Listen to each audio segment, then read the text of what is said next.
Olá! Hoje a gente vai mergulhar de cabeça numa das religiões mais fascinantes e, olha, revolucionárias da história, o zoroastrismo. Prepare-se, porque vamos descobrir uma fé que introduziu conceitos que, sério, mudaram o mundo para sempre.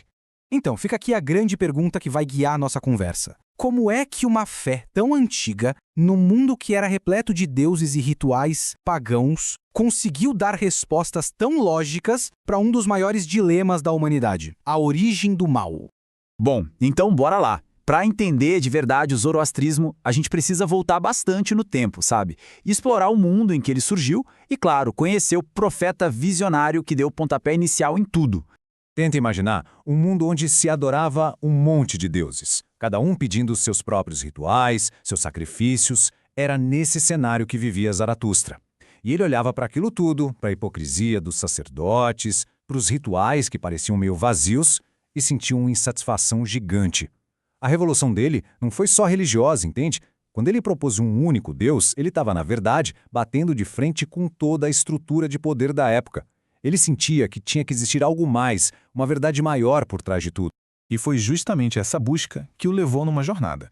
Uma jornada que se tornaria a base de uma fé totalmente nova. Uma história que está lá, contada no livro sagrado deles, o Avesta. E que história, viu? Épica mesmo, cheio de revelação, rejeição e, no fim, de triunfo. A história do Zaratustra parece mesmo um roteiro de filme, sabe? Uma jornada do herói clássica. Dizem que ele nasceu rindo, ao invés de chorar. Já era um sinal da missão divina dele. Aí, com 30 anos, pá, ele tem uma visão super poderosa. Um ser de luz o leva até a presença do único Deus verdadeiro, o Ahura Mazda. Só que, claro, essa mensagem radical de um Deus só não foi bem aceita de primeira. Foram 10 anos, 10 longos anos de perseguição, de rejeição. A virada de chave aconteceu quando ele finalmente conseguiu converter um rei. Com o apoio da realeza, aí sim a fé dele começou a se espalhar que nem fogo. E esse momento, essa subida do Zaratustra aos céus, é um marco na história das religiões. Pensa bem, é tido como o primeiro relato de uma ascensão celestial de que se tem notícia.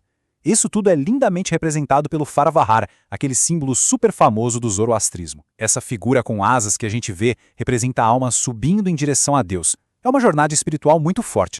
Então, ok, essa é a história incrível que os textos sagrados contam. Mas a gente também precisa olhar para o lado dos historiadores, né? Analisar as provas concretas. E é aí que o negócio fica mais interessante ainda. Porque enquanto a narrativa da fé nos dá uma biografia super detalhada, divina, o registro histórico, bom, ele é mais um quebra-cabeça.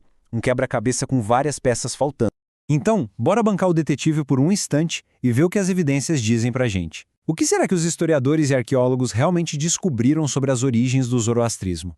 E aqui vem o grande plot twist. Apesar da maioria dos especialistas acreditar que Zaratustra realmente existiu, que foi uma pessoa de verdade, não existe nenhuma prova arqueológica ou histórica direta disso. Nada. Nem túmulo, nem estátua, nenhuma inscriçãozinha. É um baita mistério. O que a gente tem de concreto são os escritos poderosos dele e o impacto gigantesco que as ideias dele tiveram. Mas não vamos nos confundir. A religião em si deixou uma marca, e que marca, na história. Dá uma olhada nessa linha do tempo. Os pesquisadores hoje estimam que ela surgiu lá por volta de 1000 a.C., bem antes do que se imaginava. O Heródoto, o famoso historiador grego, já escreveu sobre ela no século V a.C. E, gente, por mais de 1000 anos, foi a religião oficial de impérios superpoderosos, como o Parta e o Sassânida. O declínio só começou mesmo com a chegada do Islã na Pérsia, lá por 651. Tá, mas por que os estudiosos acham que tudo começou na Média e não na Pérsia? É que as pistas formam um quebra-cabeça histórico bem legal. Vamos lá. Primeiro, a língua do Avesta, o livro sagrado, é super parecida com a que se falava na Média naquela época, por volta de 1000 a.C. Segundo, alguns reis medos tinham nomes, como o Mazgaka, que parecem vir do nome do deus Ahura Mazda. E, por fim, a fé Yazidi, que veio dos medos, é considerada hoje pelos estudiosos como uma ramificação do zoroastrismo. Juntando tudo isso, o caso fica bem forte. E claro, a história dessa religião está totalmente conectada com seu livro sagrado. Então, vamos dar uma olhada mais de perto no Avesta e nos segredos que ele guarda. O Avesta, O nome desse livro sagrado quer dizer algo como a fundação forte ou a base. Ele foi escrito numa língua chamada Avéstico, que é uma prima bem próxima do sânscrito. E por que isso é tão importante? Porque coloca essa língua dentro da enorme família de línguas indo-europeias. Ou seja, ela tem parentesco com idiomas falados desde a Europa até a Índia. É uma pista linguística que ajuda a gente a entender as migrações e as conexões culturais dos povos da antiguidade. Ele é formado por 21 partes, chamadas de nasques. Mas, segundo a lenda, o que a gente tem hoje é só um pedacinho do que ele já foi. Dizem que o original, escrito em couro com tinta de ouro, se perdeu para sempre quando Alexandre, o Grande, botou fogo na capital persa. Já pensou quanto conhecimento não virou fumaça?